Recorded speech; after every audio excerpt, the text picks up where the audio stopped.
So today we're going to have the Artist Corner with B.E.R.I.D.O.X. And what I usually do is try to find something to talk about that will be beneficial to the artist who is able to hear it. So sometimes I envision it as myself, as a young artist, wanting to hear something that's valuable that I can take into consideration in order to move with my ministry.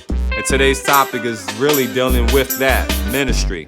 I mean, most of the time the artistry part we can get good at, we can work at, we can practice, we can drill, we can train. So all of the technical skills, they're in place. But what about the ministerial skills, the ministry, the opportunity that you have to be a servant for God and His mouthpiece to speak on His behalf?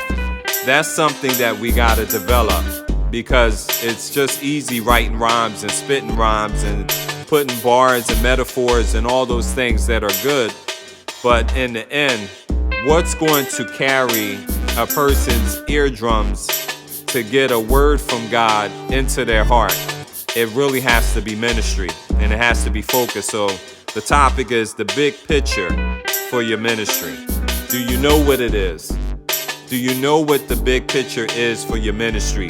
Are you called to minister to a certain group? Are you called to just be dope? You know what I mean?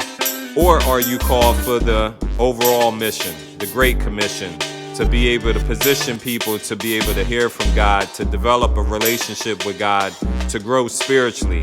So a lot of that we really got to analyze, and we got to slow down and actually spend time with God. So that requires me to go into prayer, have a healthy prayer life with God, have a journal so I can log down the things that He says to me and deposits to me in that session so I don't forget it. Habakkuk actually talks about it. It talks about writing the vision, making it plain, so he that readeth it can run with it. And sometimes that's you. You need to be able to write the own vision down that God gives to you and deposits to you, so that you understand what your ministry is here to do, and you're actually executing it, planning and strategizing to do exactly what you've been called to do. Because it's very easy to get distracted in this world of internet, in this world of so many ideas and so many opinions and so many influences. Like, you really have to pull back and make sure you're hearing directly from God, because He is who you represent. He's the one you're rapping about. He's the one who gave you the gift, and He wants you to use the gift to uplift His Son. Why? Because Jesus draws men and women to the Father so they can be saved. So that's an important part, man. I'm not going to go too deep into that a little bit further right now. But yes, pay attention. What is your ministry? What's the big picture? What are you here to do? Are you executing, or are you just living? Or are you just creating and not necessarily having a purpose? In the long run, you want to be in that 10, 20, 30-year stretch of music ministry. You should have a purpose. You should have goals. You should have targets.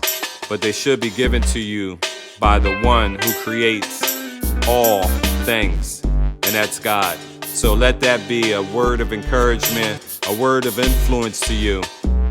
Focus on the big picture. Make sure that God is leading and guiding and directing you in all areas of your life. So when you step into the ministry portion, you're good. You're on track. You're not having a lifestyle of sin. You're not having a lifestyle of envying and worshiping and idolizing others, but you're actually in the groove of following God and following God's ways.